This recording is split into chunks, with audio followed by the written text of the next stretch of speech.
Your Honor, it is over now. This has never been a case of trying to get free. I didn't ever want freedom. Frankly, I wanted death for myself. This was a case to tell the world that I did what I did not for reasons of hate. I hated no one. I knew I was sick or evil or both. Now I believe I was sick. The doctors have told me about my sickness, and now I have some peace.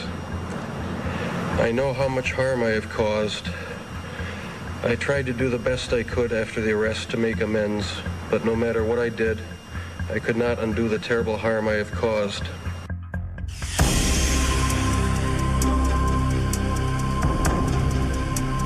Hoy en Así Somos, Secretos Forenses, Sangre Fría. Tal como lo anunciamos la semana pasada, llegó el turno de Jeffrey Dahmer, quien asesinó a 17 hombres y se hizo tristemente conocido como el caníbal de Milwaukee. Es que su morbo no pasaba solamente por asesinar. Él disfrutaba en demasía el tener relaciones sexuales con las personas ya muertas, descuartizar sus cuerpos y en ocasiones, Carlos, exponer sus partes como verdaderos trofeos. Así es, Jeffrey Dahmer es uno de los asesinos en serie más sangrientos de la historia de la humanidad. Pero hay un gran detalle en él. Él no estaba enojado con la sociedad como otros asesinos en serie como hemos visto. El día de hoy analizaremos todos esos detalles. Incluso vamos a tener una entrevista exclusiva con el autor de este libro, Stephen David Lampley. Analizaremos en profundidad este libro y todos los antecedentes oficiales que aquí están, los archivos del FBI y antecedentes que nadie más ha tenido acceso. Así es, ¿quién es él? ¿Cómo escogía a sus víctimas? ¿Cómo los mataba? ¿Y cómo fue capturado? Todo eso y mucho más lo sabremos esta noche. Arranca así, Secretos Forenses, Sangre Fría.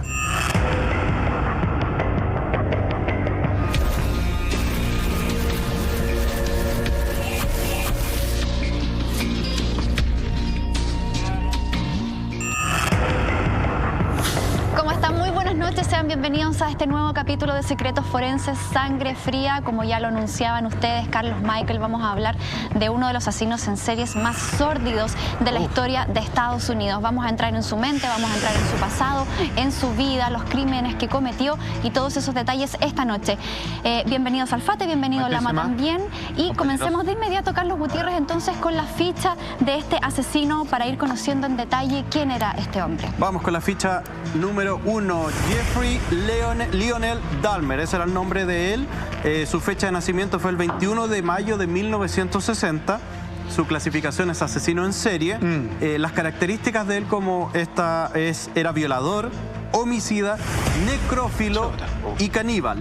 Y tuvo 17 homicidios y la fecha de los crímenes fue entre el 18 de junio de 1978 al 19 de julio de 1991. Vamos a la siguiente gráfica. 17 homicidios confirmados, ¿no? Confirmados y confesados por él. Pueden ser más. Wow. Así es. La gráfica número 2. El perfil de la víctima eran hombres. Los apodos con que se conoció fue el caníbal de Milwaukee. La fecha de detención fue el 22 de julio de 1991 en Milwaukee, Wisconsin, en Estados Unidos. La sentencia fue a 16 cadenas perpetuas y él fallece el 28 de noviembre de 1994 en la Columbia Correctional Institution y fue asesinado por otro interno. Wow. Podría ser solamente coincidencia, pero en esta ocasión Jeffrey Dahmer también nace un año bisiesto, tal cual como Aileen Wuornos, que vimos la semana pasada, y Richard Ramírez, como también vimos hace 2 capítulos atrás. Mira, bueno, nunca nadie había mencionado eso, ha surgido de este espacio. Exactamente. Yo nunca había escuchado. Por eso digo, ¿será coincidencia o no? Amerita estudio, por supuesto. Vamos entonces de lleno con la historia entonces de Jeffrey Dahmer. Él nació un 21 de mayo de 1960 y aquí la historia muy particular porque justamente él crece en Milwaukee, en el estado de Wisconsin, en Estados Unidos. Sus padres, Lionel Dahmer y Joyce Flint, lo esperaban con ansias. La verdad es que sus padres siempre fueron muy cariñosos con él. De hecho, él llega a la familia, nace cuando sus padres llevaban 1 año de casados y luego nace su hermanito menor, 6 años menor, también muy esperado, o sea, era una familia completamente normal, muy feliz, todo muy planificado, todo muy tranquilo.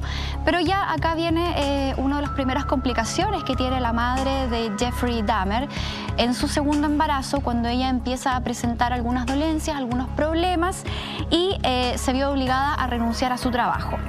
Luego de eso le vino una depresión posparto, que la tuvo muy complicada. De hecho, ahí ella tuvo que alejarse de esa vida laboral, pero sin embargo ella continuó siempre muy presente en su familia. Por otra parte, el padre de Jeffrey Dahmer era un hombre súper culto, era un hombre que lo quería muchísimo, a él también. De hecho, él estaba estudiando, hacía un máster en química analítica, o sea, era un hombre que era también bien potente dentro de su mismo sector. Bueno, como les decía, la mamá de Jeffrey también tuvo hartas complicaciones con su embarazo. De hecho, ella no pudo seguir amamantando a su hijo, tuvo ahí problemas con la leche. Le viene entonces esta depresión posparto, y esto hace también que Jeffrey se torne mucho más cercano a su padre en ese momento, porque la mamá estaba con medicamentos, estaba con antidepresivos, estaba ahí con algunos laxantes también, cosa que la tenían bastante complicada. A la edad de 6 años, Jeffrey Dahmer. Exactamente, porque fue cuando nace su hermanito pequeño. Y de hecho, a raíz de los estudios del papá, ellos también tienen que cambiarse muy seguido de casa. Y yo no sé si eso habrá sido o no un factor determinante para que Jeffrey Dahmer, por ejemplo, no haya sido un niño que haya generado amistades. De hecho, en su época preescolar y luego después escolar, le costaba mucho generar vínculos. Yo no sé qué opinan ustedes, ¿habrá sido esto por los cambios de casa, como lo hemos visto en otros casos, o ya algo pasaba en la cabeza de este chiquito que lo hacía y que le impedía en el fondo generar esta conexión más humana con otras personas? Yo el otro día revisaba, Carlos, y no sé si estáis de acuerdo con respecto a lo que decía Monty, porque claro, de repente los papás tienen mucho esa discusión de si por el trabajo nos tenemos que cambiar mucho, no va a generar lazos, no va a generar como un círculo enraizable en ciertas aumenta la personas. ausencia, además. Pero hay estudiosos y hay psicólogos que aseguran que por el contrario, el hecho de estar cambiando constantemente un lugar te genera un aspecto y una facilidad de sociabilizar mucho más grande al resto. Un roce más versátil. Porque además sales constantemente de tu burbuja, de tu espacio agradable, de tu zona de confort, y tienes que estar constantemente conociendo nuevas personas. Entonces, visto teorías más, teorías menos, eso podría ser tan perjudicial como beneficioso también para las personas. Sí, de hecho, los antecedentes que hay, los niños son más flexibles a los cambios. De hecho, son las personas que pueden absorber de mejor forma, incluso mucho mejor que un adulto, un cambio como un cambio de casa. Y si no, serían todos asesinos seriales los hijos que son de militares o en todas las partes del mundo que se mueven, o de policías o de otros trabajos diplomáticos que normalmente están cambiándose de lugar. En el caso de Jeffrey es súper diferente a lo que hemos visto en otros casos. Los padres muy educados, el padre estaba haciendo su maestría y es por eso que se cambia, después sigue sus estudios a doctorado también, y obviamente va consiguiendo trabajos en diferentes lados porque es un trabajo muy específico. Y si vemos las imágenes que hemos estado viendo durante lo que llevamos de programa, nos damos cuenta que hay muchas imágenes de Jeffrey con su familia también, como cualquier familia americana normal en esa época. Familia feliz. Una infancia normal. Y ahí es donde vamos a ir analizando obviamente durante el programa cuál es el cambio o por qué se genera eso. Pero el tema de cambio de casa es un poco contradictorio en ese sentido. Yo creo que la gran mayoría de los psicólogos y psiquiatras no sería un problema. Le ven más cosas positivas. Exacto. Si tú lo llevas en la ficción, tenía un montón de series, muy clase B todo, películas que te muestran y siempre hacían como capítulo o situación en la cual llegaba un vecino que era un niño que generalmente iba cambiando de locación por el trabajo de sus padres. Y ese niño siempre era retraído en la ficción, siempre era apático. Claro. Nunca se le mostraba, como lo están diciendo ustedes, que encuentro que lo que dicen tiene pero una creencia popular. Pero hay una creencia popular que generalmente que un muchacho que va cambiando de casa a casa es desarraigado. Es desarraigado. Y es muy difícil conversar con él porque él tiene las puertas muy cerradas. ¿Sabes qué? A mí me quería quizás agregar un punto. Yo creo que dentro de los datos que entrega Monty hay uno que quizás que es clave.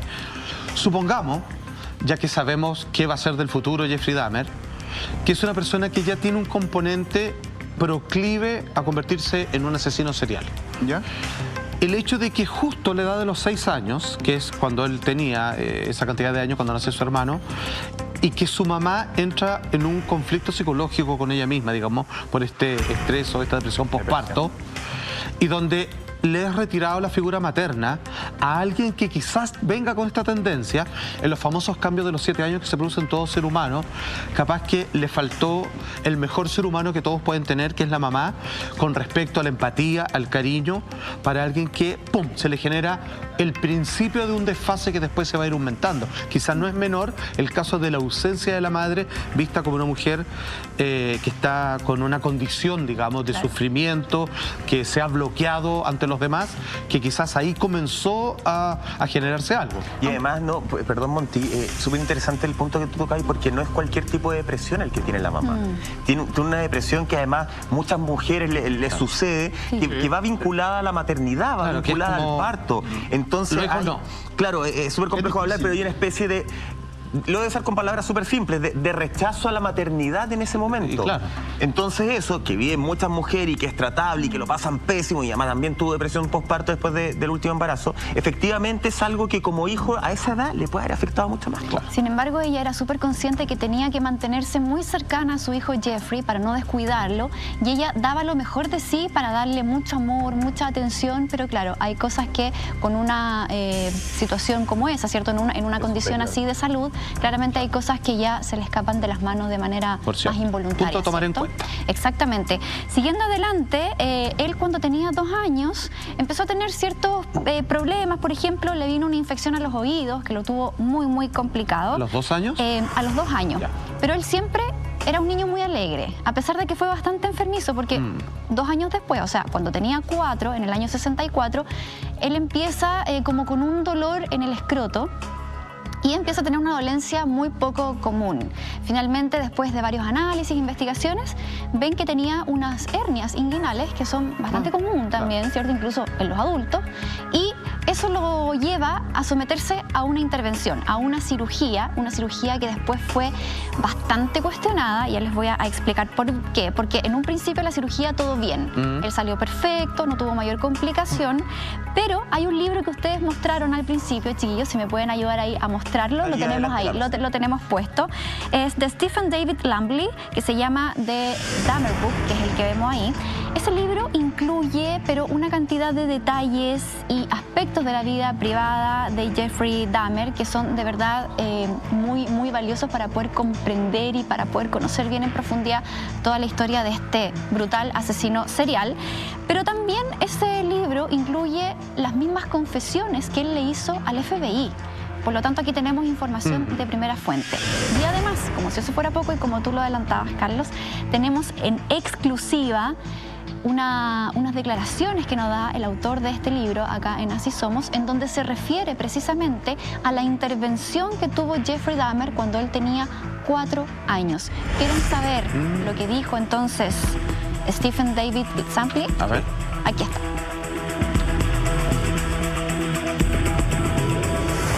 Jeffrey Dahmer was raised pretty much like any other, quote, normal. Of course, we all know, what does that mean? What's normal? But he was raised like most any other normal child. He had a dog, he had a bicycle, he played with other kids. He was a normal child for the most part, up until a point that he had surgery. Now, after he came out of the hospital from his surgery, Jeffrey was a completely and totally different child. That the Jeffrey, it was told that the Jeffrey went to the hospital is not the Jeffrey that came home. He was reserved, and the word backward was even used. He was not the same Jeffrey. And the Jeffrey that was there before never came back. Never came back. Jeffrey completely changed after his surgery. And there's some supposition as to what may have happened during the surgery.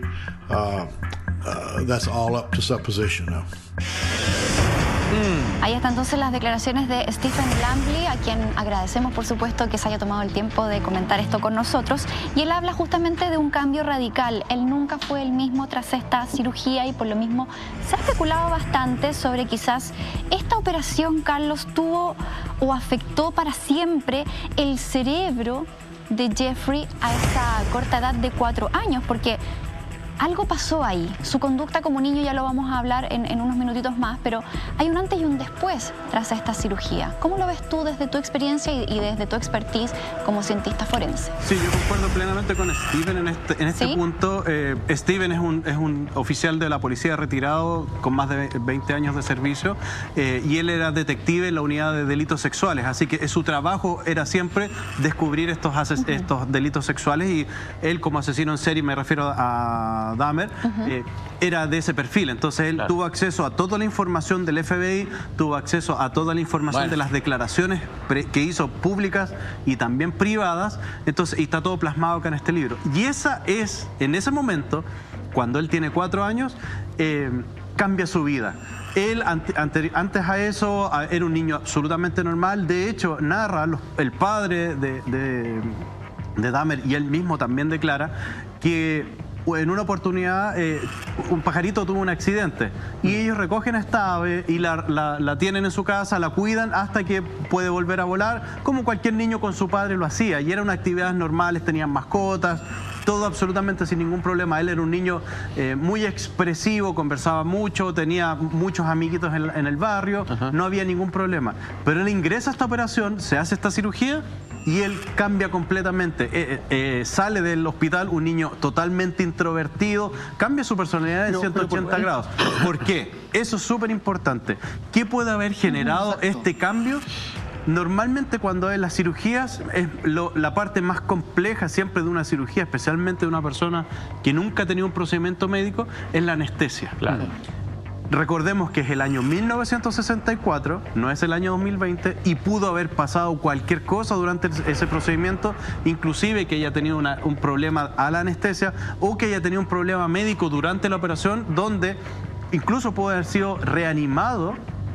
Y eso obviamente afecta a que no haya oxigenación al cerebro de forma apropiada, y se pudo haber desactivado algo en el cerebro. Eso nunca quedó registrado en ninguna parte, ningún médico registró. Fue una operación normal para según los médicos y según la ficha médica, fue una operación exitosa y totalmente normal. Según el resto de la sociedad, se transformó un niño de 4 años, cambió en 160 grados y se transformó en un asesino, en el peor asesino en serie. Fíjate que, mira, esta conversación la he tenido con médicos y con psicólogos con respecto a los cambios que sufren estas personas en las operaciones. Y yo un día, ahora me regresa a la memoria, hablamos del caso de Jeffrey Dahmer, que fue de sumo interés producto de este episodio en grupos, digamos, que tratan de entender la mente humana versus intervenciones quirúrgicas de alguna u otra forma. Y lo que ellos decían es que, tal como dice Carlos, el problema de la anestesia en algunas personas, muy pocas, que casi no están, digamos, en ningún tipo de charts, así como no está en ninguna estadística, es que pueden apagar ciertas áreas del cerebro, sobre todo aquellas que tienen que ver con la empatía. Entonces tú puedes que tu sistema límbico racional de tratar de vincularte con otro, pero que finalmente el ser humano tiene activado un software que por desgracia ya no debiera estar más deprimido, que es el de supervivencia. Porque antes todo te podía matar y ahora no es así. Y sin embargo siempre estamos como, nos van a cagar, nos van a atacar, y yo voy a responder a cañonazos si alguien me toca con la punta del dedo. Ok.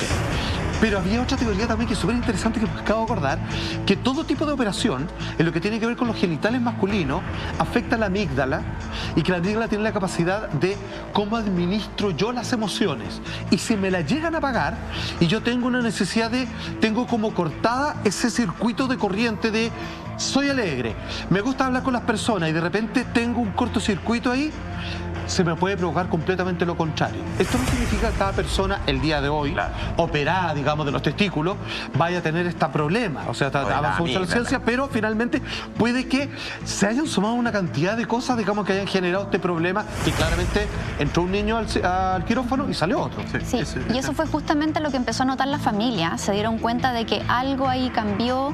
De hecho, cuando Jeffrey tenía 5 años, el papá empezó a notar que este chiquitito empezó a tener mucho gusto, y le llamaba mucho la atención coleccionar huesos de animales muertos, por supuesto. Pero Sin embargo, no fue algo que le llamó mayoritariamente la atención porque uno podría decir, con papá científico, claramente, los niños, no sé, si se encuentran un animalito muerto, un pajarito, algo así, les va a llamar la atención para saber cómo es, tocarlo, ¿cierto? Poder tener un contacto más directo, porque están en una etapa en donde van descubriendo cosas también. Entonces, hasta el momento lo veían absolutamente normal, como la curiosidad que podría tener cualquier niño. Sin embargo, empiezan las preocupaciones también en el colegio porque Jeffrey Dahmer no era muy bueno para hacer amigos. De hecho, la misma profesora de la enseñanza básica en algún minuto llegó a pensar que en su casa él podría estar siendo abusado, por ejemplo, o que los padres lo podrían maltratar porque él era un niño muy tímido, muy introvertido. Claro. Entonces ahí se generó algún tipo de complicación. La profesora decía, este chiquito tiene nula interacción con otros niños, cosa que no es normal a los 5 o 6 años. Bueno, finalmente se cambian de casa, se van a otro barrio. Jeffrey... ¿Nunca le pueden hacer un seguimiento? No, los profesores no notan, los cambiando constantemente. Se cambió nuevamente de colegio y en ese colegio es donde sí hace un amiguito que se llama Lee, que es una amistad que no terminó para nada bien. O sea, por ahí ya podemos empezar a ver que empiezan las complicaciones para poder establecer relaciones interpersonales. Si seguimos más adelante y nos vamos hacia el año 70 ya... Monty, antes de eso, ¿quieres saber por qué terminó mal esa relación? Pensé que venía ahora. ¿Qué pasó? Mira, lo que pasa es que Lee era un amiguito que venía del otro colegio también. ¿Sí? Y justo se cambian de barrio. Son los nuevos del colegio. Y son los nuevos del colegio y después se cambian a este nuevo colegio. Ya, pues lo mejor que le puede haber pasado y eran los dos nuevos. Pero Jeffrey, la profesora, tal como tú lo decías, era muy distraída, no le importaba la escuela. Pero había un detalle que le interesaba mucho la escuela. Era un acuario que había con unos renacuajos. Y Jeffrey se pegaba con eso y los miraba todo el día. Y se entretenía, les metía el dedo y jugaba en el agua. ¿Qué pasó? Como un niñito común y corriente. Curioso. ¿Qué pasó? Un día lunes vuelve a la escuela y no encuentra el acuario. Y le pregunta a la profesora, ¿qué pasó con el acuario? Y le dice, se los presté a Lee. Y Lee los tiene en su casa. Jeffrey... muy chiquitito, va a la casa de Lee, toma aceite para vehículos y vacía aceite para vehículos dentro del acuario y mata, por supuesto, a todos los animales. No. Y nunca más fue amigo con Lee. A los 6 años. Exactamente. Siguiendo un poquito más hacia arriba. Con lo que viene después. Exactamente. Tiene mucho que ver, Salfate, muy buen punto, porque cuando él tenía 10 años, le empezó a preguntar a su padre, que era químico analista, cómo podía blanquear huesos de pollo. Una pregunta curiosa, por lo menos, a lo que su padre le dice, bueno, yo te voy a enseñar, y le regala justamente un kit de química. Y Jeffrey obviamente lo empieza a ocupar con mucho entusiasmo con estos kits que existen para niños y donde los niños pueden empezar ahí a despertar quizás cierto interés por alguna ciencia u otra rama. Y bueno, él empezó entonces a ocupar este kit y bueno, hasta ahí todo parecía absolutamente normal. A los padres no les llamaba... Salvo la pecera, justamente. Ahora, yo no sé si eso de la pecera lo sabían o no los padres, si se enteraron finalmente de eso. Fue una información que se manejó en el colegio, le dijeron, pero lo tomaron como una travesura, como una travesura de niños probablemente. O sea, bueno, cuestionable, ahí usted sacará sus propias conclusiones, es normal o no que los niños hagan eso a aquella edad, pero a la vuelta de esta pausa, y quédese con nosotros porque vamos a seguir analizando la vida y todo lo que pasó en torno a Jeffrey Dahmer, uno de los asesinos seriales más despiadados de la historia de Estados Unidos, y para eso nos vamos a entrar dentro de su mente, vamos a conocer el perfil psicológico, vamos a conocer quiénes fueron sus víctimas, cómo terminó en la cárcel, cómo termina siendo descubierto, todos esos detalles junto a Alfredo Lamadrid y todo nuestro querido elenco al regreso de esta pequeña pausa comercial.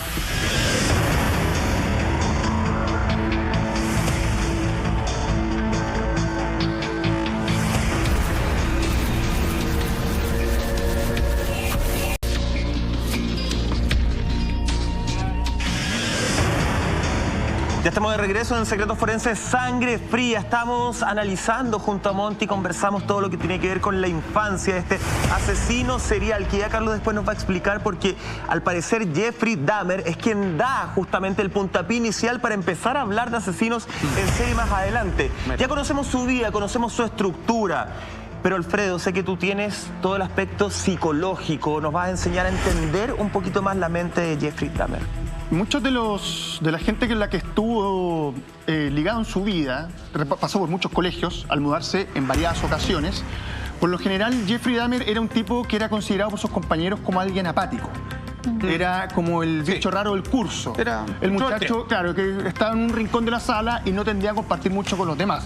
También se podría entender este rasgo, tomando en cuenta que le era imposible enraizarse por las mudanzas a las que se veía enfrentada su familia, que eran más constantes de lo que podría llegar a pensar. A pesar de lo que decía Carlos, que los niños tienden a ser mucho más fáciles, mucho más sociables y se adaptan mucho más fácilmente a los cambios. Pareciera que en el caso de él no fue tan así. Es más, ya lo decía la Monty, cuando en los años 70 comienza a tener esta fascinación por los animales muertos. Lo que no está muy claro, o al menos hay informaciones cruzadas, es si él asesinaba o le quitaba la vida a estos animales o finalmente los recogía de las carreteras ya muertos. En el fondo, para poder, como tenía este interés un poco en la ciencia, poder experimentar con ellos y conocer un poco más acerca de la anatomía de estos animales. Ahora, hay un tema que es claro, cuando tú estás empalando perros, gatos y sapos, me parece que hay otra cosa más. Porque ya vivo o muerto lo que hacía posteriormente es que hacía como escultura con exactamente, lo iba empalando. Entonces me parece que, claro, ahí ese es un comportamiento que al menos se repite en distintos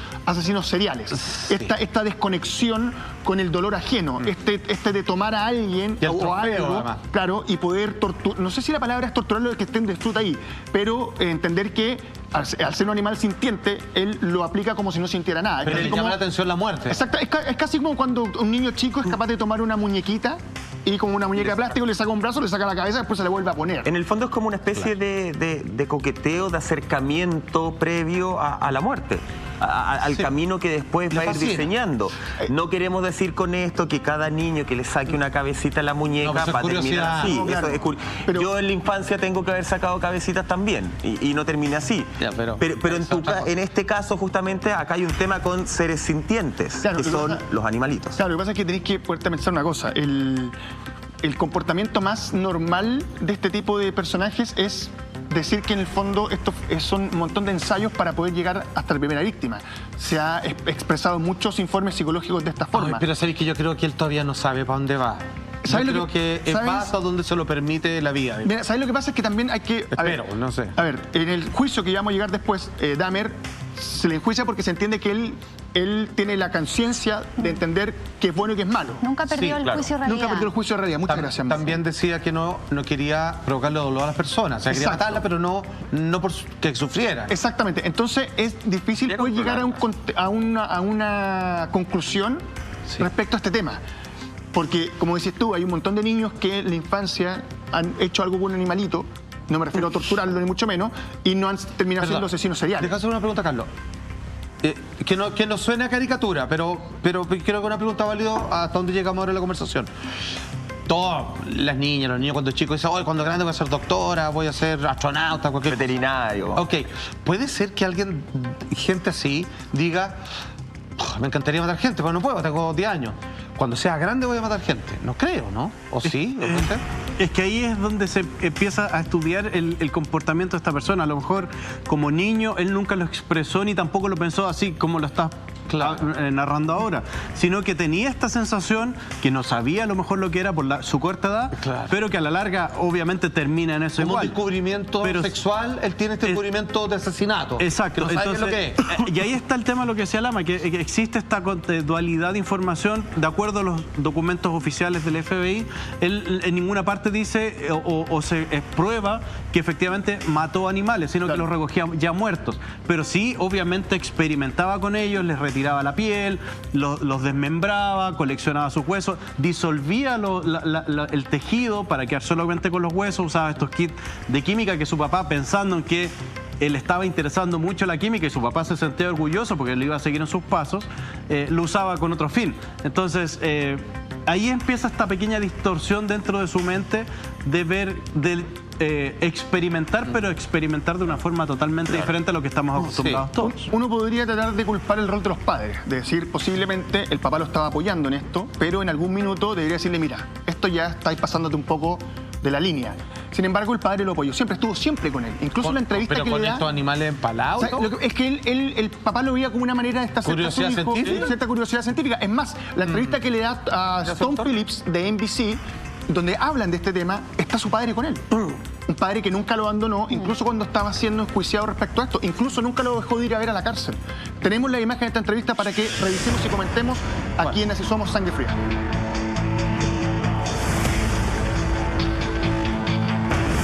Jeff, do you remember your earliest experience and earliest interest, fascination with the inside of animals? Where that came from? In 9th grade, in biology class, we had the usual dissection of fetal pigs. I took the remains of that home and kept the skeleton of it. And I just started branching out, dogs, cats. I suppose it could have turned into a normal hobby like taxidermy, but it didn't. It veered off into this. Why, I don't know. All I know is that I wanted to see what the insides of these animals looked like. Was there some pleasure in the cutting open of the animal? Yes, there was. No sexual pleasure, but just it's hard to describe. Sense of power, sense of control. I suppose that's a good way of putting it, yeah. Oye, qué buena respuesta, qué buena entrevista, Juan. Te das cuenta que él hace hincapié en lo mismo, es muy parecido un poco a lo de, ¿cómo se llama? Ed Gein, el que está basado en la masacre de Texas. Sí. Que es como cuando tú dices, podría haber sido un hobby como la taxidermia y no sé qué pasó y se desvió. Y posteriormente cuando le pregunta por el placer, que no es sexual, muchos asesinos en serie dicen que en su primer asesinato, dependiendo cómo sea, hay algo que sienten que no lo pueden expresar con palabras. Hay una... No sé si el concepto es placer, me parece que no. Yo creo que tiene que ver con lo que decía el entrevistado, un poco de poder ponerte sobre el otro. Sí. Me parece que es un factor de tomar en cuenta. Por algo estamos haciendo este programa, claro. Por algo existen series y libros respecto a estudiar a estos asesinos, porque hay conductas y comportamientos que se van repitiendo una y otra vez. Ahora, es una buena manera de poder identificarlos. Exactamente. A diferencia de lo que hemos conocido en capítulos anteriores, en donde estos asesinos en series vienen de ambientes de mucha violencia intrafamiliar, por ejemplo, el caso de Jeffrey Dahmer es absolutamente todo lo contrario. Sí. O sea, él tuvo todo, buena familia, incluso si ustedes ven ahí al papá, acompañándolo hasta sus últimos días. Entonces, ¿cómo se entiende eso? Sí, ese es el detalle y por eso es tan importante esta cirugía que tiene a los 4 años. Volvemos a insistir con eso. Sí, entra un niño muy normal y sale un niño totalmente diferente, cambiado en su personalidad. Y lo vemos ahí, y eso, que se hagan entrevistas en las cárceles con personas que ya están condenados, son documentos valiosísimos para que después los podamos analizar, y cualquier tipo de documentación siempre es importante, especialmente en este tipo de entrevistas. Sí. Jeffrey Dahmer a los 12 años ya había habido muchas mudanzas. Tuvo que enfrentarse a su primera experiencia sexual. Ya. Fue con otro muchacho que era vecino, vivía en el... ¿Qué edad? Él tenía 12. Ya, chico. Bastante joven. Estamos hablando de los 60, digamos. Estamos hablando del año 72, ¿no? Nació el 60, si no me equivoco. Sí. Y con este vecino tuvo este encuentro. Su primer encuentro sexual fue de carácter homosexual. Él siempre se sintió homosexual, pero le costaba mucho expresarlo y, como se dice vulgarmente, salir del closet. Imagínate salir del closet en Wisconsin, en Milwaukee. Sí. No es fácil. En los años 70, donde muchos, y digamos las cosas como son, muchos homosexuales recibían palizas por ser homosexuales. Sí, claro. Entonces, no era una situación fácil para él. Imagínate estarte, además de todo lo que ya hemos conversado, tener adentro esa necesidad de querer ser alguien o poder serlo. Y este punto, y aquí es donde me quiero detener, me parece que es súper importante. ¿En quién querer ser? Y me parece que ahí es donde hay un quiebre en Dahmer y que tiene que ver directamente con lo que le pasó. Después de su experiencia sexual, comenzó a masturbarse. Hay un despertar sexual de cualquier niño, 2 a 3 veces al día. Después comienza el consumo de alcohol. Y después comienza... Espérate, ¿toda la misma edad? Toda la misma edad, a los 14 años, entre los 14 y los 15 años. Ya, pero como que se quiere embriagar de sensaciones. Perdón, es que va con lo de la amígdala. Sí. O sea, él tiene un problema de sentir, y está traspasando límites. Claro, lo que pasa es que, y esto ya es una hipótesis personal, yo creo que tiene que ver con la aceptación. Hablamos de un muchacho que pasó por distintas primarias y secundarias. Un muchacho que no logró enraizarse. Un muchacho que no logró terminar de formar una personalidad, porque en cada lugar donde fue, terminó siendo una persona distinta. En un colegio era el que se masturbaba y tomaba alcohol. En otro decidió ser el chistoso de la clase. En otro era un alumno brillante y después increíblemente era capaz de sacarse las peores notas y ser un porro. Nunca fue él, básicamente. No logró encontrar una personalidad, no logró tener un pilar en su vida para poder presentarse frente al resto, por lo cual, al ir cambiando lugares y no saber, por eso era apático. Tú cambias de lugar, chuta, a ver cómo son acá. Ah, acá son curados, entonces yo también soy curado. O voy acá, ah, acá son Mateo, yo también voy a ser Mateo. No logró encontrar un espacio, no logró formarse como persona finalmente. Me parece que un punto importante dentro de la personalidad de un personaje como Dahmer. Era muy inteligente. Yo creo que en la entrevista que vimos anteriormente, cómo él ya se expresa, te denota que es un hombre muy capaz. Lamentablemente, obviamente, esas capacidades terminan llevándolo al lado más oscuro de la fuerza. Sus papás se divorciaron cuando él estaba terminando el colegio. Este yo creo que ya es el golpe de gracia. Está hablando de un muchacho que no logró en ningún lugar generar relaciones sociales y personales importantes. Vínculo. Y finalmente, el vínculo más importante que tienen son sus padres, se terminan separando. Y ¿sabes qué? No solamente se separan. Acá yo te diría, a pesar de que él ya es un hombre mayor, hay un cierto nivel de abandono. Porque su padre se muda a un hotel, en el fondo buscando hacer su vida, cercano a la casa que compartía la familia Dahmer. Para estar presente. Exacto, pero la madre toma a su hermano y se va a vivir a otro estado. Se va a ir a otra ciudad. Entonces, de repente tienes a este muchacho, a Jeffrey Dahmer, con 18 años, con mucha rabia adentro, sin saber quién es, solo, con todo el espacio posible para poder llevar a cabo lo que se le cruzara por la mente. Y ahí te das cuenta que el cortocircuito termina siendo total. Si no me equivoco, Carlos. Sabes que es súper importante lo que tú has mencionado, porque en el colegio él tenía estas características de esta persona, quería ser alguien aceptado. Él siempre se sintió abandonado, siempre se sintió solo. Por eso él era el payaso del curso. De hecho, hay un viaje que van a Washington, a D.C., donde él llama al vicepresidente de los Estados Unidos y logra contactarse con la oficina de él. Es una anécdota, pero justo el vicepresidente no estaba y le demostró a sus compañeros lo inteligente que era, y era para hacerse chistoso también. Claro. Pero ahí vemos que él lo único que quería era ser aceptado por alguien.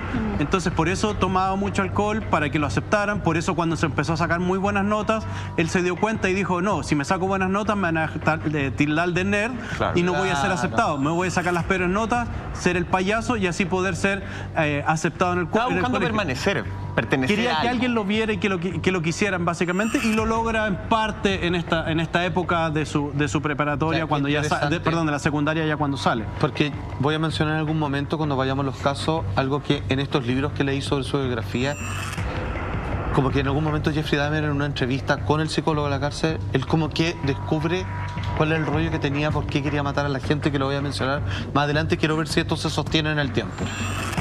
Dahmer es un tipo que no vivió violencia en su familia cuando era chico. Tuvo una casa que le dio bastante confort. Lo abrazó en su adolescencia y no había episodios de violencia intrafamiliar.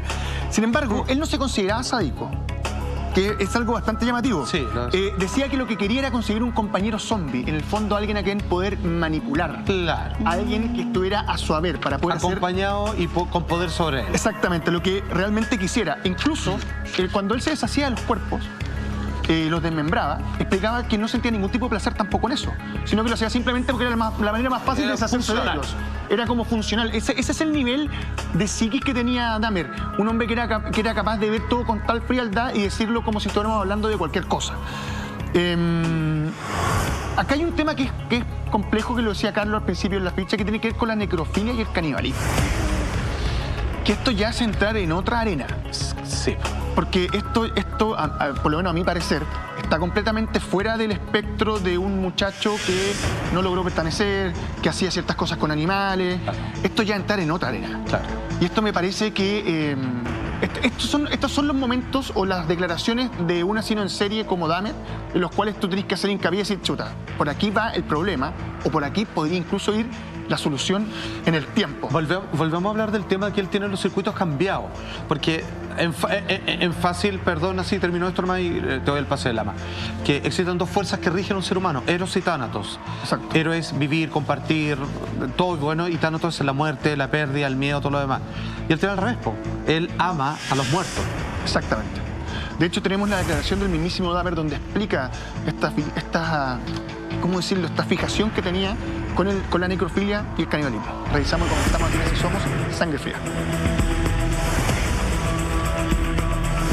Was there something sexual in the dismemberment of the bodies for you? As time went on, yes, I did get there was a sexual part to that. I started saving the skeletons and preserving other parts, and one thing led to another. It took more and more deviant type behaviors to satisfy my urges, and so it just spiraled out of control. Why the cannibalism? It made me feel like they were a permanent part of me. Besides the just mere curiosity of what it would be like, it made them feel that they were a part of me, and it gave me a sexual satisfaction to do that. Ya, el tema de la satisfacción sexual es... Y aquí empezamos ya a tener mayores piezas del rompecabezas para poder entender, perdóname, dentro de lo que se puede, una psiquis como la del señor Dahmer. Y mira, fíjate, todo lo que hemos conversado y todavía no llegamos al primer asesinato de este hombre. 17 personas perdieron la vida junto a él, y eso nos va a explicar nuestro querido Michael Roldán. Así es, de alguna forma Monty, Lama ya nos han explicado su pasado, nos han explicado cómo termina, a qué llega. Ahora vamos a revisar este camino de sangre que terminó con la vida por lo menos de 17 personas. Y para eso nos vamos al día del primer asesinato. Estoy hablando del 18 de junio de 1978. Jeffrey sale un día de su casa, dice, ¿sabéis qué? Voy a ir a dar un paseo, voy a ir a dar una vuelta, y agarra el auto de su padre, Carlos. Recordemos que está solo. Él está solo en su casa. El papá, yo lo decía, Lama, está en un motel, ¿cierto? Esta casa la habían dejado supuestamente para que viviera la mamá de Jeffrey, pero la mamá se fue a otro lado, él estaba solo en la casa. Agarra el auto azul de su padre y un día dice, voy a salir a dar una vuelta, y se encuentra con un hombre joven, sin polera, haciendo dedo en la calle. Con él. Ajá. Estoy hablando justamente de Steven Hicks. Ahí está la fotografía de él, que está haciendo dedo en la calle, en la carretera, qué sé yo, dice, ¿sabéis qué? Voy a hacer dedo. Jeffrey para el auto azul, le llama la atención a este hombre y se pone a conversar con él. Y él le dice, mira, ¿sabes qué? Yo voy a un concierto, tengo un par de horas libres, entonces estaba haciendo dedo para ir al concierto, y Jeffrey le dice, yo te llevo al concierto, pero antes vamos a mi casa y nos tomamos una cerveza. Steven dice, ya, que le hace el agua al pescado, vamos justamente, y van a la casa de Jeffrey. Empiezan, Carlos, a conversar de la vida, a consumir alguna cerveza, y de repente llega este minuto en que efectivamente se tiene que ir Steven al concierto. Cuando hace este gesto, previa conversación de me voy a ir, me voy a parar, Jeffrey se empieza a desesperar en ese momento y agarra lo primero que tiene a mano, que es una mancuerna de aproximadamente 5 kilos. Agarra esa mancuerna y le da un golpe en la cabeza. Con eso de inmediato Steven se cae al suelo totalmente inconsciente. Hasta ahora Jeffrey jamás había matado a alguien, pero cuando ve que Steven se cae al suelo, él agarra, Carlitos, esa misma mancuerna y lo empieza a asfixiar hasta darle muerte completa. Y acá empieza a entrar en una espiral que a uno le cuesta entender, porque no conforme con eso, Carlos, él decide desnudar a Steven, y sobre el cuerpo de Steven, sobre el lugar, en ese instante, Jeffrey empieza a masturbarse. Ahí uno dice, no fue un accidente, acá hay algo que le gustó, la agresión, y también le gustó el tener un acercamiento sexual con un muerto. Exacto, lo que pasa es que él, recordemos todo lo que hemos conversado antes, y aquí empezamos a poner las piezas juntas del rompecabezas. Comenzamos a ver que empieza a tener una persona que por fin va con él, un hombre, por fin va con él a su casa, claro. Y él piensa en su mente que podrían tener a lo mejor intimidad o ya tener algo más cercano. Pero cuando él le dice, me voy porque tengo que ir al concierto, ya estoy atrasado, fue cuando el cortocircuito que le genera, no quiero que te vayas, quédate conmigo para siempre. Y la única forma de hacerlo fue quitándole la vida. Que tiene que ver con lo que hablábamos hace un rato también, con esto de poder controlar. Él efectivamente empieza a masturbarse una vez que ya está muerto, cuando puede controlar la situación. ¿Qué es lo que hace Jeffrey con el cuerpo? Lo esconde bajo la cama, ¿cierto? Lo deja escondido. Al otro día, despierta, qué sé yo, y empieza a desmembrar el cuerpo. El cuerpo de Steven lo divide en 3 bolsas. Para eso ya tenía práctica con los animales. Exactamente. Ya tenía la práctica esta. Es más, hay algunos artículos que habla de que incluso habría utilizado un martillo para empezar a desmembrar y destruir más partes del cuerpo. Okay. ¿Qué es lo que pasa? Agarra estas 3 bolsas donde está el cuerpo de Steven, la sube al auto y en la madrugada él avanza a un basurero que hay como municipal. Pero en el camino él iba, dentro de los nervios se puede entender, probablemente había consumido alcohol también, iba manejando por la mitad de la pista. No iba ni por la pista derecha ni por la pista izquierda, iba por el centro de pista cuando la policía ve un auto, que era el de Jeffrey, que está andando de manera extraña y le piden que se detenga. Este es el primer acercamiento donde la policía podría haber terminado con un asesino en serie, podría haber descubierto el caso de inmediato. Le piden que se detenga, no solamente que se detenga, que baje el auto y le preguntan qué es lo que lleva en esas bolsas de basura, que abra la maletera para revisar. ¿Y? Le dicen, hay 3 bolsas de basura. ¿Qué llevas ahí? ¿Y? ¿Qué hay al interior de esa bolsa? Jeffrey, con la inteligencia que habíamos determinado hace un rato, con un encanto también, porque hay que decirlo, era un tipo bastante guapo, dice, no, son solamente bolsas de basura que tengo que deshacerme de esas cosas. La policía dice, perfecto, siga su camino. En ese momento Jeffrey se sube al auto, pero se sube nervioso y en lugar de avanzar al basural, él decide retroceder, dar cambio y se devuelve hasta la casa con las bolsas de basura, Carlos, que tengo entendido, pasan escondidas un rato y después él decide quemar los artículos personales de Steven, como la identificación, la ropa, eso lo tira a un río y las partes de su cuerpo las tira por una quebrada, de hecho. Sí, de hecho, esta víctima tenía un collar que era súper característico, que era hecho con retenedores dentales, entonces tenía su retenedor en el collar. Y eso fue una de las cosas que quema, lo destruye toda la información y todas las identificaciones, todo. Y las bolsas, él utilizaba normalmente 3 bolsas para que no se rompiera, obviamente, y las lanza en diferentes lugares para que nadie lo descubriera. Y de hecho es más, una de ellas la tira en la basura normal y se fue con el basurero. Tengo una pregunta, Mike, tú mencionaste el tema del alcohol.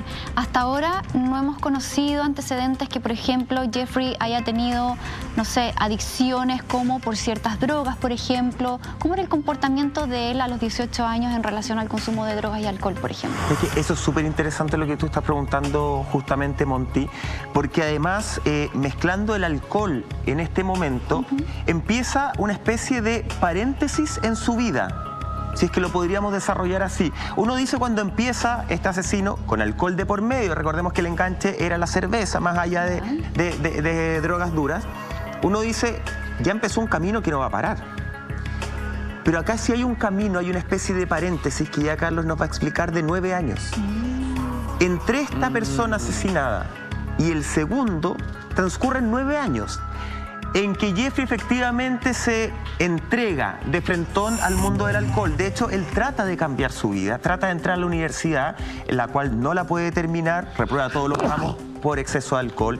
Él entra a ser militar justamente y también lo sacan antes, lo dan de baja por el tema del alcohol. El alcohol empieza a marcar su vida, sobre todo en estos 9 años. Él trata, en algún momento dice, ¿sabéis que ya todo lo que está pasando acá está muy malo? Se va a vivir con su abuela, de hecho. Estamos en este marco de 9 años, se va a vivir con su abuela. Y la abuela le dice, ya, perfecto, yo te doy casa, no tienes dónde vivir, pero también te tienes que cuidar, tienes que dejar de tomar. Él entra, y este es su primer acercamiento al mundo de la religión, entra al mundo de la fe, se empieza a alejar del alcohol en este minuto, empieza a sentirse mucho mejor. Pero hay un problema. Y hay un problema con un artículo que a muchos le ha salvado la vida en muchas ocasiones. ¿Qué es este? Un libro. Un libro que a muchas personas les ha entregado cultura, no este en específico, escrito por nuestro gran Carlos Gutiérrez, ¿cierto? Un libro que a muchos les entrega cultura y poder. Él se entregó al mundo de los libros. Y un día él estaba revisando un libro así en una biblioteca. Lo estaba leyendo. Y de repente se acerca un hombre por el costado y le tira sobre el libro un papel. ¿Ya? Se lo tira al libro. Jeffrey no entiende mucho qué es lo que está sucediendo y se da cuenta que el papel es una oferta para que él acceda a deseos sexuales. Como diciendo, yo te puedo cobrar una plata si quieres algún tipo de encuentro sexual. Jeffrey de inmediato se da cuenta que eso no está bien. Se da cuenta que algo empieza a despertar, Carlos, una especie de apetito sexual, y él dice, no, esto no puede ser. Va a una tienda y se roba un maniquí. Porque dice, acá yo puedo satisfacer mi apetito sexual. No con una persona, no con un hombre, además con todo el castigo que había, con lo que le significó además el encuentro que había tenido con otro hombre, tiene miedo. Se roba un maniquí, empieza a masturbarse con el maniquí. Pero eso no es capaz de satisfacer su apetito sexual, y acá empieza descarnadamente el camino de sangre más profundo. Este camino que durante 9 años se logró controlar, al parecer, porque también hay antecedentes que hizo algo, ¿no? Exacto. No. ¿Se aguantó o no se aguantó? No se aguantó tanto. Lo que pasa es que el padre de Dahmer vuelve a la casa, porque recordemos que estaba viviendo en un hotel muy cercano, vuelve a la casa y se da cuenta que Dahmer está solo, que la ex esposa ya no estaba y su otro hijo tampoco.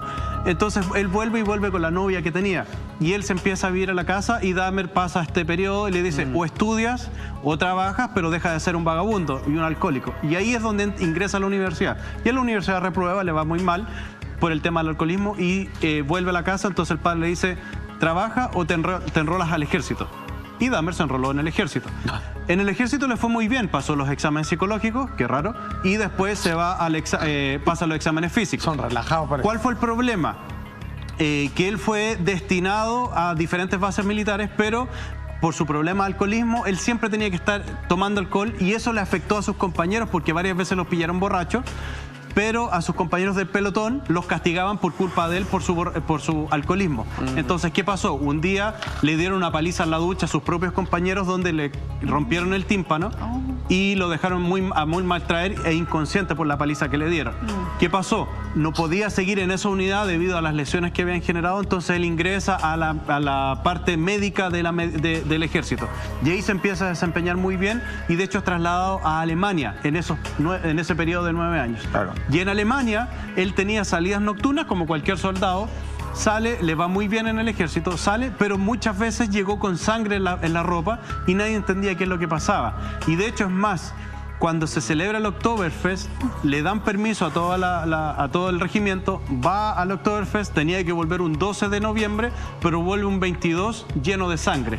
Entonces nadie sabía qué es lo que pasaba, y ahí ocurrieron un par de homicidios sin resolver en Alemania, justo en esa ciudad, justo en esos periodos, pero nadie pudo conectarlo con Dahmer.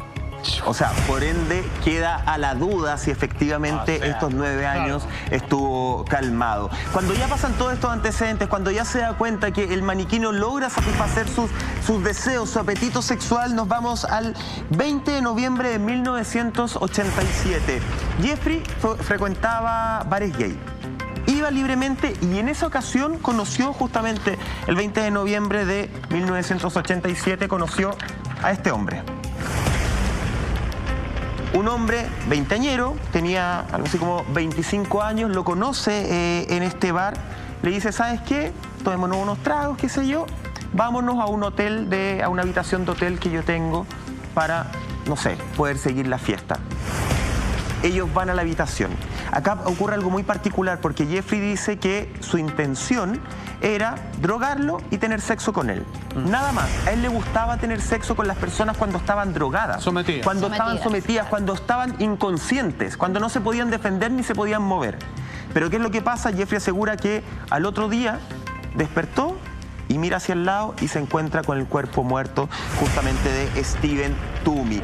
Él asume, Carlos, que lo tiene que haber golpeado con el alcoholismo, con mucha rabia, pero asegura que nunca fue su intención. Sí, ¿y sabes por qué a él le gustaba drogar a sus víctimas? Era porque no le gustaba que cuando tenía relaciones sexuales, que la otra persona se moviera. No le gustaba eso, no le gustaba que la persona que tenía enfrente se moviera.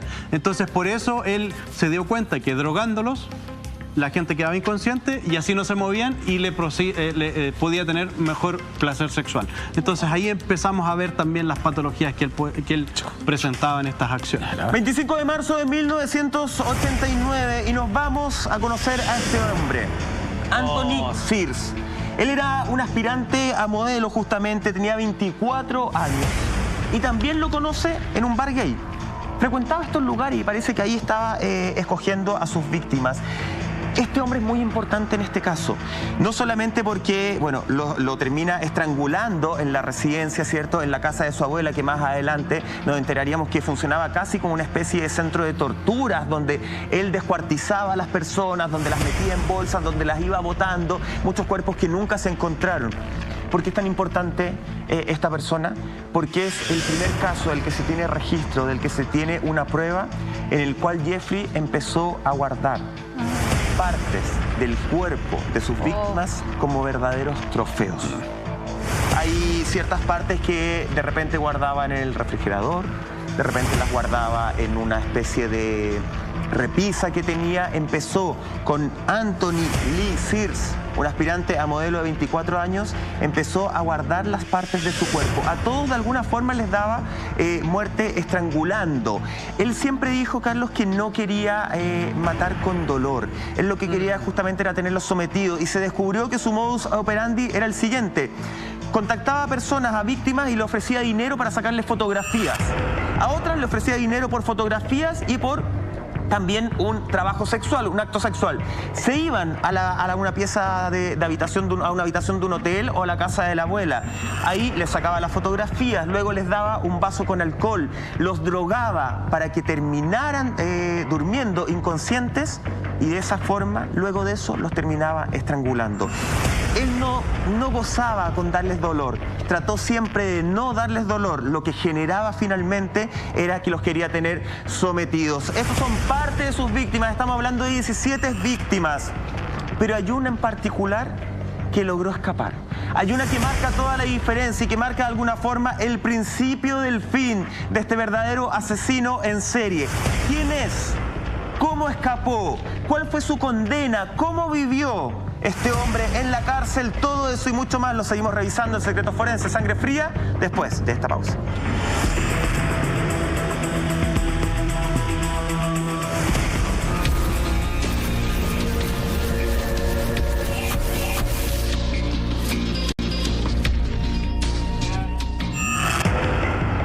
Estamos revisando el caso de hoy junto al llamado carnicero de Milwaukee, Jeffrey Dahmer.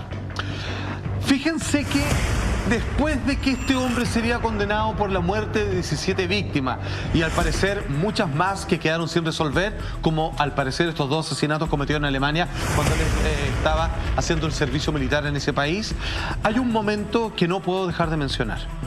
Así como en su primera víctima, Jeffrey Dahmer finalmente llevaba los restos del cuerpo de la persona que había asesinado en la maletera de su auto y es detenido por la policía, y él logra con simpatía sacárselos de encima, ahí, como bien decía Lama, podría haber sido inmediatamente el fin de la carrera de un asesino en serie. Pero hubo una segunda oportunidad donde un muchacho, si mal no recuerdo, menor de edad, porque ya Jeffrey Dahmer no solo los emborrachaba, los drogaba para someterlos, sino que le hacía agujeros en la cabeza para generar una especie de lobotomía y quitarles la voluntad.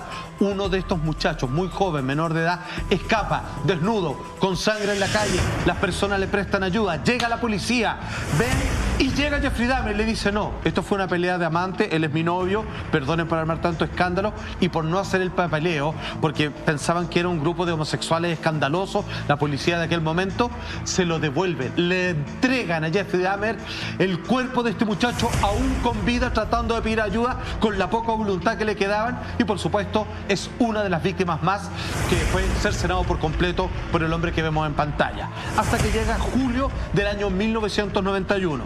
Atención con este hombre, Tracy Edwards, así es como se llama. Si tuviéramos que entender cómo elegía a las víctimas Jeffrey Dahmer, tenía que tener dos condiciones. Primero, personas que no tuvieran problema de irse con él con facilidad. Es por eso que frecuentaba clubes homosexuales en donde la gente iba con la única intención de encontrar parejas de forma pasajera. Entonces él, atractivo como era, ¿cierto? Una persona con una disposición bastante amable también. La verdad que para él nunca fue problema conseguir a alguien quien llevárselo para la casa. Pero también descubrió que muchas de esas personas, sus familias le echaban de menos. Y ahí es cuando él comienza a tratar de secuestrar gente que encontraba incluso en condición de calle. Porque él empezó a operar en personas que él decía: la sociedad ni nadie los va a extrañar. Uno de ellos era Tracy Edwards. Este hombre, julio 1991, Jeffrey Dahmer lo convence con comida, por relaciones sexuales, por dinero, por lo que sea. Lo alcoholiza, lo droga y ya había comenzado a hacerle perforaciones en su cuerpo, particularmente en el cerebro, generalmente como una especie de lobotomía en la corteza prefrontal, donde le quitaba la voluntad. Y ahí es cuando, pese a todo aquello, este hombre fuerte que había conocido las peores desdichas en su existencia, un hombre botado por la sociedad, logra levantarse y escapar desnudo, ensangrentado a la calle, pudiendo hablar, porque él era tan inteligente, Jeffrey Dahmer, que la parte del cerebro que le intervenía tenía que ver con el habla. Entonces, si los llegaban a pillar afuera, no podían articular ni pedir auxilio. Este hombre logró decir dónde lo tenían retenido, quién era su agresor, y poder llevar a la policía de vuelta al departamento donde Jeffrey Dahmer esperaba en algún momento abusar de él y cercenarlo por completo. Cuando la policía llega al departamento, estamos viendo imágenes, estamos viendo el momento donde la gente va, se encuentra, y lo tengo que decir así, con una carnicería. Escúchanme, cabezas en el refrigerador, partes de los genitales en un freezer especial para aquello.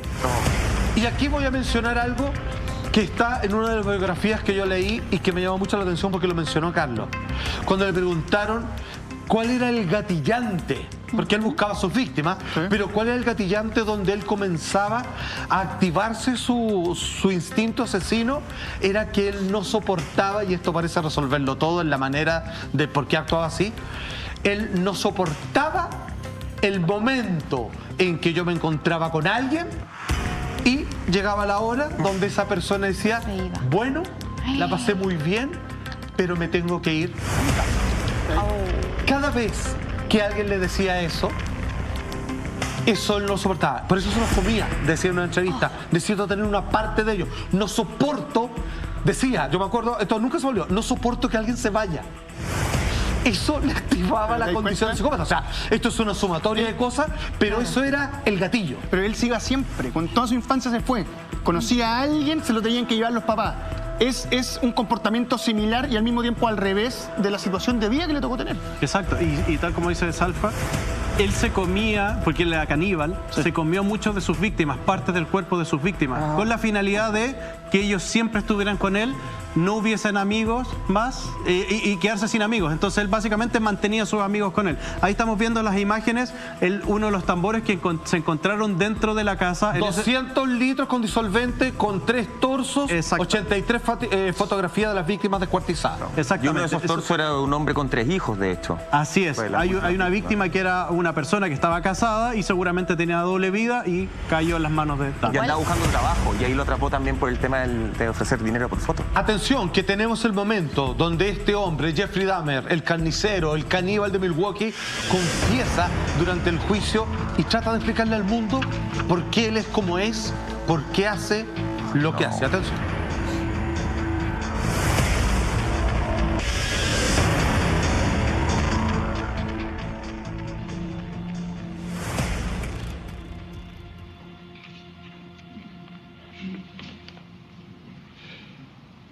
Your Honor, it is over now.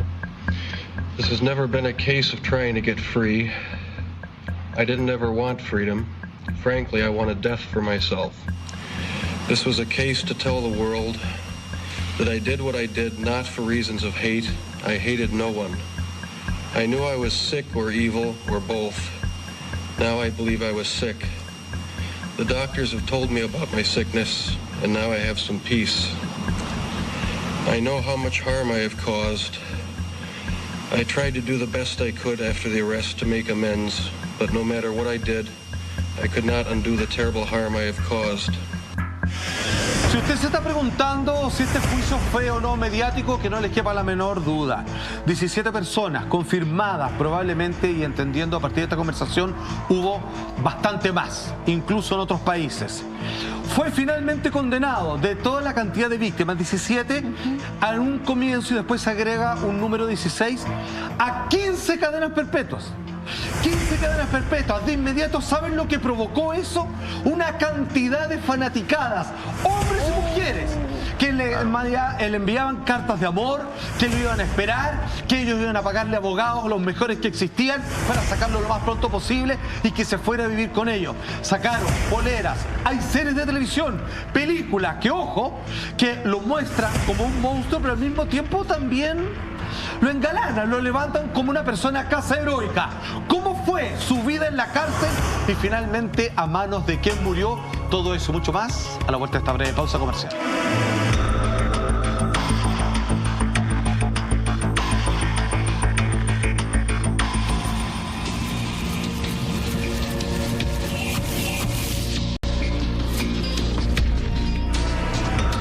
Regreso esta noche de Secretos Forenses, Sangre Fría. Ya vamos a seguir analizando el caso de Jeffrey Dahmer, pero antes mucha atención con este consejo, porque para comer sin culpa con la freidora de aire Easy Ways, tus preparaciones quedarán exquisitas y con el mínimo de aceite. Cocina, por ejemplo, papas fritas, chuletas, carne, pescado, pollo y mucho más. Encuéntrala, por supuesto, que a solo 133.990 pesos en nuestra tienda .lared.cl. Un fuerte aplauso para nuestra tienda. Y ahora sí, Salfate, continuamos entonces porque quedamos en conocer cómo fue la pasada, cómo fue la vida dentro de la cárcel de Jeffrey Dahmer. A esa altura, como él les decía, 17 víctimas confirmadas, pero en ese momento solo fue condenado a 15 cadenas perpetuas. Luego se descubre recién la primera víctima que nos contaba Michael, por lo tanto son 16 cadenas perpetuas. Este hombre le pasan dos cosas, Carlos, acá, ¿no? El primero, vuelve a comportarse bajo esa personalidad quieta, sumisa, y redescubre la religión, pide ser bautizado, trabaja en la biblioteca, pasa un año entero recluido del resto de los reclusos, porque claramente se la tenían prometida, lo iban a matar, sobre todo de la agrupación de reos afroamericanos, porque mayoritariamente fueron sus principales víctimas, bajo la idea de que nadie los iba a echar de menos, muy racista por lo demás, pero finalmente él recibió 2 ataques y el último mortal. Así es, él recibe el primer ataque, falló, lo trataron de apuñalar, no resultó, se les quebró el arma y después, cuando está haciendo aseo junto a otro reo, viene un tercer reo con una mancuerna, con el mismo elemento con que mató a la primera víctima, y lo golpean en la cabeza a él y al otro compañero de cárcel y los dos los asesinan. Y los dos mueren después llegando rápidamente al hospital. Ahora, siendo que no está del todo claro, cabe suponer que esto es un acto de venganza, o sea, no es alguien que mató al azar. Claro. Todos querían eliminar, incluso los presos, a Jeffrey Dahmer. ¿Cómo presentó a uno de los más mediáticos asesinos en serie en Estados Unidos? ¿Cómo muestra la prensa la muerte del carnicero de Milwaukee? De esta forma. Some are calling it justice, others are calling it simply murder. Jeffrey Dahmer, the serial killer who preyed on young boys, 17 in all, is dead. And an inmate at the Wisconsin prison is charged with the crime. Good evening, everybody. It's 5 o'clock, and I'm Paul Moyer. And I'm Colleen Williams. Our top story then at 5 o'clock tonight is the death of Jeffrey Dahmer. He would have spent the rest of his life behind bars, consecutive life prison terms, 16 in all. But prison authorities say tonight another inmate attacked and killed Jeffrey Dahmer this morning while he was cleaning a bathroom. 3 years ago, the eyes of world turned to this apartment house in Milwaukee. A young man who escaped from Dahmer led police there, and then they arrested him. That's where they found the evidence that Dahmer not only killed, but dismembered and also ate some of his victims. No me deja llamar la atención el tono del comentarista de noticiarios, donde dice, algunos llaman justicia. Había decida de parte de la sociedad, incluso dentro de los profesionales del mundo periodístico. Y no es para menos. ¿Qué es lo que pasa? Este hombre muere y aquí sucede algo muy extraño. Ya lo había dicho Carlos, datazo, que yo no tenía la menor idea, que este es considerado, por así decirlo, el primer asesino en serie que la ciencia quiere estudiar su cerebro porque quieren ver cuáles son los factores, y quizás hubieran descubierto lo que nosotros poníamos al comienzo. Quizás esa operación cuando era pequeñito le afectó ciertos lóbulos cerebrales y que lo desempatizaron en la afección y respeto para la vida de los seres humanos. El caso es que la madre de Jeffrey Dahmer, que lo abandonó, ¿se acordaron ustedes? Finalmente le dice, yo doy la autorización para que el cerebro de mi hijo, conocido como el carnicero de Milwaukee, sea estudiado para la ciencia. Pero el papá se opuso. El caso cuando él finalmente muere y lo están enterrando, y aquí hubo un error, Carlos, porque el cerebro se lo sacaron igual, y eso fue algo ilícito, y se acabó la discusión y no pudieron estudiar este escenario. Así es, no se pudo estudiar y además, porque era ilegal, y además el cuerpo fue cremado al igual que el cerebro porque ese era el deseo de Dahmer en vida. Claro. Así es, chiquillos, ya pasadito las 2 de la madrugada, se está acabando esta semana. Así somos, este capítulo, así somos, Carlos. Muchas gracias, nos reencontramos el martes en Alerta Policial, justamente. Lama, Monty, Salfate. Nosotros nos reencontramos con ustedes el próximo lunes, 12:30 horas. Que tengan buen fin de semana y cuídense, por favor. Nos vemos.